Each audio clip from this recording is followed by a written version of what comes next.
వి gold trusted gold buyers తాకట్టులో ఉన్న బంగారాన్ని విడిపించి ఈ రోజు ఉన్న మార్కెట్ ధరకే కొనబడును. మరిన్ని వివరాలకు సంప్రదించండి 7771077720.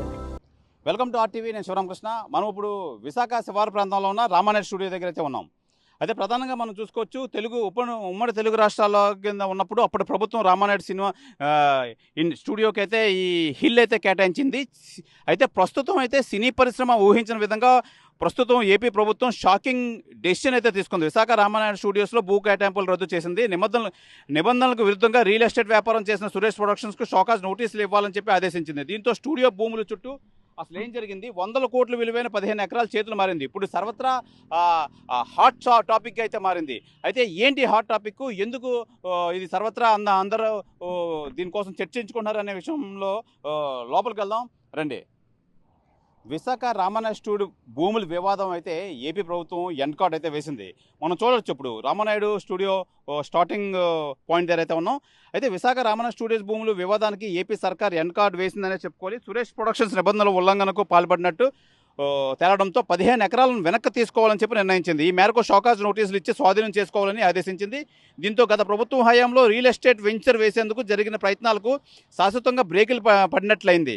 హైదరాబాద్ తర్వాత ఫిల్మ్ ఇండస్ట్రీ విస్తరణకు అవకాశాలు ఎక్కువగా ఉన్నది. విశాఖలోనే చిత్ర పరిశ్రమను ప్రోత్సహించేందుకు 2003లో అప్పటి ఉమ్మడి ఆంధ్రప్రదేశ్ ప్రభుత్వం కీలక నిర్ణయం అయితే తీసుకుంది. స్టూడియోలు ఏర్పాటు చేసే నామమాత్రపు రుసుముతో భూములు ఇస్తామని చెప్పి ప్రభుత్వం ప్రోత్సాహంతో ముందుకు వచ్చింది. సురేష్ ప్రొడక్షన్స్ 2003లో స్టూడియో ప్రొడక్షన్ అవసరాల కోసం భూమి కావాలని చెప్పి అప్లై చేసింది. అనేక కంపెనీలు తర్వాత విశాఖ భీమునిపట్నం బీచ్ రోడ్లో ఆనుకొని మధురవాడ సర్వే నంబర్లో 336/Pలో 34.44 ఎకరాలు కేటాయించింది. ఎకరా 5,22,000 రూపాయల చొప్పున నిర్ణయించి సురేష్ ప్రొడక్షన్స్కి ఇస్తూ జివో నెంబర్ 963 అంటే 963 జారీ చేసింది. ప్రభుత్వం కేటాయించిన భూముల్లో సగభాగంలో విశాఖలో తొలి ఫిల్మ్ స్టూడియో నిర్మాణం జరిగింది. పర్యాటకులకు సందర్శకులకు ప్రాంతంగా మారింది. ప్రస్తుతం ఈ భూముల మార్కెట్ విలువ చూసుకుంటే 500 కోట్ల అంచనా. నిబంధనల ప్రకారం రామానాయుడు స్టూడియోలో సినిమా నిబంధనల వ్యవహారాలు జరగాలి, కానీ సురేష్ ప్రొడక్షన్ నిబంధనలు గాలికి వదిలేసి రియల్ ఎస్టేట్ వ్యాపారం చేసేందుకు అసలు సంగతి అయితే ఈ కథ అంతా గత ప్రభుత్వం పెద్దలు నడిపారనేదే కూటమి నేతల ఆరోపణ. స్టూడియో కట్టగా మిగిలిన ఖాళీ భూములను 2010లో కన్వెన్స్ డీడ్ కింద సర్వే నంబర్లో ఉన్న తప్పులను సవరించుకొని సిద్ధం చేసుకుంది సురేష్ ప్రొడక్షన్స్. కేటాయింపులు జరిగిన తర్వాత నిర్దిష్టమైన సమయంలో భూములను వినియోగించకపోతే రద్దు చేసే అవకాశం ఉందని వ్యవహారం వైసీపీ హయాంలో చర్చకు వచ్చింది. అయితే ప్రభుత్వం స్వాధీనం చేసుకుంటుందనే చర్చ నడిచింది. అందులో భిన్నంగా 15 ఎకరాల భూ వినియోగ మార్పిడి కోసం VMRDAకు అప్లై చేసింది సురేష్ ప్రొడక్షన్స్. స్టూడియో కోసం ఇచ్చిన భూములు లేఅవుట్ వేస్తున్నామని దానికి అనుమతులు ఇవ్వాలని చెప్పి జీవీఎంసీని 2023లో దరఖాస్తు అయితే పెట్టుకుంది. అయితే అనుమతులు రాకముందే కొండపై భూమిని లేఅవుట్గా మార్చేసి ప్లాట్లుగా విభజించేసింది. అప్పుడు ప్రభుత్వం పెద్దలు ఒత్తిళ్లతో ఈ వ్యవహారం అంతా నడిపించి ఆరోపణల నేపథ్యంలో తెర వెనక ఒప్పందాలను ఛేదించేందుకు విశాఖ తూర్పు ఎమ్మెల్యే వెలపూడి రామకృష్ణబాబు అయితే న్యాయ పోరాటం అయితే ప్రారంభించారు. వైసీపీ ప్రభుత్వం హయాంలో జరిగిన భూ మార్పిడి వ్యవహారంపై ఎమ్మెల్యే వెలపూడి రామకృష్ణ బాబు సుప్రీంకోర్టు వెళ్ళగా స్టే ఇచ్చింది. కూటమి ప్రభుత్వం అధికారం వచ్చిన తర్వాత ఎమ్మెల్యే ఫిర్యాదుపై విచారణ అయితే చేపట్టింది. రెవెన్యూ శాఖ నివేదిక ఆధారంగా రామానాయుడు స్టూడియోలో రియల్ ఎస్టేట్గా మార్చి 15 ఎకరాల భూమి వెనక్కి అయితే తీసుకోవడం అయితే నిర్ణయించింది. అయితే దీనిపై అయితే రామానాయుడు స్టూడియో ఎవరైతే ఈ సురేష్ ప్రొడక్షన్స్ ఉన్నారో వాళ్ళకైతే కూటమి ప్రభుత్వం నుంచి అయితే నోటీసులు అందింది. అయితే ఈ నోటీసుల ప్రకారం అసలు ఏం జరిగింది ఏంటి అని చెప్పి వివరణ అయితే ఈ సురేష్ ప్రొడక్షన్స్ అయితే ప్రభుత్వం అడిగింది. అయితే మరికొద్ది రోజుల్లో సురేష్ ప్రొడక్షన్స్ ఎటువంటి సమాధానం చెప్తారు, ఏం చెప్తారని చెప్పి అందరూ వేచి చూస్తున్నారు. ఏదేమైనా మొత్తానికి ఈ ప్రక్రియ అయితే మటుకి ఆంధ్ర కూటమి ప్రభుత్వం అయితే ఈ సురేష్ ప్రొడక్షన్స్ షాక్ ఇచ్చిందనే చెప్పుకోవాలి.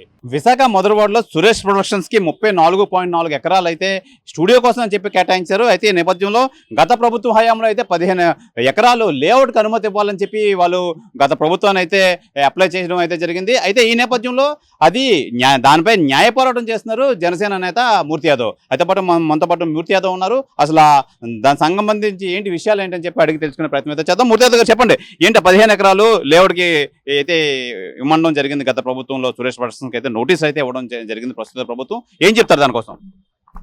2003లో గత ప్రభుత్వం విశాఖ నగరాన్ని సముద్ర తీర ప్రాంతాన్ని ఒక సినీ పరిశ్రమను తీసుకురావాలనే సదుద్దేశంతో ఇక్కడ పర్యాటకంగా పెద్ద ఎత్తున ఇక్కడ అభివృద్ధి చెందుతా ఉంది కాబట్టి సినీ పరిశ్రమ కూడా తోడైతే విశాఖ నగర అభివృద్ధి తోడ్పడుతుందని చెప్పి ఒక భావంతో 2003లో మధురవాడ సర్వే నంబర్ 336/Pలో 34 ఎకరాల 44 సెంట్లు ప్రభుత్వం ఏదైతే భూమి కేటాయించిందో ఫిలిం స్టూడియో కోసం కేటాయించినటువంటి భూమిని సురేష్ ప్రొడక్షన్స్ ప్రైవేట్ లిమిటెడ్ పేరుతో కేటాయించినటువంటి భూమిని వాళ్ళు ఫిలిం స్టూడియోని నిర్మించిన మినహా భూమి ఏదైతే ఖాళీగా ఉందో గత వైసీపీ ప్రభుత్వంలో జగన్మోహన్ రెడ్డి వాళ్ళ భార్య సతీమణి ఎవరైతే భారతమ్మ ఉన్నారో ఆ భారతీరెడ్డి గారు, విజయసాయి రెడ్డి ఈ యొక్క రామానాయుడు స్టూడియోస్ భూమిని కారు చౌకగా కొట్టేద్దామని చెప్పి ఆ భూమిని మేము క్యాన్సిల్ చేస్తాం మీరు కనుక మాకు ఇవ్వకపోతాయని చెప్పి బెదిరించి భయభ్రాంతులు గురి చేసి దాంట్లో 34 ఎకరాల 44 సెంట్లో ఉన్నటువంటి 15 ఎకరాల 17 సెంట్లు భూమిని లేఅవుట్ రెసిడెన్షియల్ లేఅవుట్కి పర్మిషన్కి అప్లై చేయించి బలవంతంగా ఏదైతే వైసీపీ నేతలకు అబంధ హస్తాల్లోకి ఆ యొక్క భూమిని తీసుకున్నారో ఆ భూమి ఏ అవసరాల కోసం ఫిలిం స్టూడియో కోసం తీసుకున్నారో ఆ ఫిలిం స్టూడియో అక్కడ నిర్మించకుండా అక్కడ రియల్ ఎస్టేట్ వ్యాపారం జరుగుతుంది కాబట్టి కూటమి ప్రభుత్వం BSO 24 నిబంధనలకి ప్రకారంగా ఇచ్చినటువంటి నిర్దేశితమైన భూమి దాన్ని వినియోగించకుండా వేరే ఇతరత్ర అవసరాల కోసం ఉపయోగిస్తున్నారు కాబట్టి ఎందుకు క్యాన్సిల్ చేయకూడదు భూమి అని చెప్పి రాష్ట్ర ప్రత్యేక కార్యదర్శి రెవెన్యూ కార్యదర్శి అయినటువంటి RP సిసోడియా గారు జిల్లా కలెక్టర్ గారికి షోకాజ్ నోటీసులు జారీ చేయడం జరిగింది. రాష్ట్ర ప్రభుత్వ అధికారులు జిల్లా కలెక్టర్ గారు షోకాజ్ నోటీసు రామానాయుడు స్టూడియో అధినేతలకి ఇవ్వడం జరిగింది. ఖచ్చితంగా 15 ఎకరాల 17 సెంట్లు ప్రభుత్వ భూమి వెనక్కి తీసుకొని ప్రభుత్వ అవసరాల కోసం విశాఖ నగర అభివృద్ధి అవసరాల కోసం వినియోగించాలని చెప్పి డిమాండ్ చేస్తా ఉన్నాం. సార్, ఈ నేపథ్యంలో న్యాయ పోరాటం ఇప్పుడు నోటీస్ ఎవరైతే ఇవ్వడం అయితే జరిగింది. ఇప్పుడైతే సురేష్ ప్రొడక్షన్ దగ్గర నుంచి ఈ వివరణ కోసం వెయిట్ చేస్తున్నారా ఏమంటారు? వారం రోజులు కాల వ్యవధి ఇస్తారు. చట్టపరంగా కాల వ్యవధిలో వాళ్ళు ఇచ్చిన సమాధానం చూసి సమాధానం బట్టి ఏదైతే న్యాయబద్ధంగా రూల్స్కి అనుగుణంగా రాష్ట్ర ప్రభుత్వ అధికారులు జిల్లా కలెక్టర్ గారు కానీ ప్రత్యేక కార్యదర్శి RP సిసోడియా గారు రెవెన్యూ సెక్రటరీ అందరూ కూడా దానికి సంబంధించినటువంటి నోటీసులు అవి జారీ చేశారు కాబట్టి సకాలంలో వాళ్ళు స్పందించి వాళ్ళు నోటీసులు ఇచ్చినటువంటి ఏదైతే సమాధానం ఉందో దాన్ని చూసుకొని ఆ భూమిని ప్రభుత్వం త్వరలో స్వాధీనపరుచుకుంటుంది.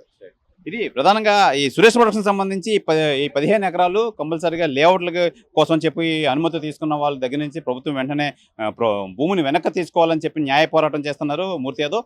అయితే ప్రధానంగా రెవెన్యూ కార్యదర్శి సిసోడియా అయితే వీళ్ళకైతే కలెక్టర్ ద్వారా షోకాజ్ నోటీస్ అయితే ఇప్పించడం అయితే జరిగింది. ఈ సురేష్ ప్రొడక్షన్స్ ఎటువంటి వివరణ ఇస్తారు అని చెప్పి అందరూ వేచి చూస్తున్నారు. ఈ నేపథ్యంలో కంపల్సరీగా ఆ మిగులు భూముల్ని కంపల్సరీగా ప్రభుత్వం స్వాధీనపరచుకోవాలని చెప్పి పీతల మూర్తి యాదవ్ అయితే ప్రభుత్వం అయితే కోరి న్యాయ పోరాటం అయితే చేస్తున్నారు. కెమెరామెన్ మూర్తితో శివరామకృష్ణ టీవీ విశాఖపట్నం నుంచి. మరిన్ని వీడియోస్ కోసం ఛానల్ ని సబ్స్క్రైబ్ చేయండి. లేటెస్ట్ అప్డేట్స్ కోసం వాట్సాప్ ఛానల్ ని ఫాలో అవ్వండి. ఆ లింక్ డిస్క్రిప్షన్ లో ఉంది.